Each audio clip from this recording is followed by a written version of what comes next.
Estábamos sacando la foto y sentimos una explosión. Era el Banco Río en esa época, el Santander. Y ya nos estábamos yendo y el gerente, lo conocíamos al gerente, ¿viste? Y ahí cholulea y dice, no, chicos, una foto con no sé quién. Nos estábamos sacando la foto y sentimos una explosión. Todos al piso, así, parecía bomba, atentado. Salimos afuera y estaba el auto así. Uy. Con toda una mampostería del piso 13 cayó.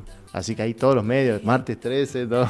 Si el gerente no No les pedía no la nos foto. pedía la foto, Muy loco, estábamos muy dentro del loco. auto.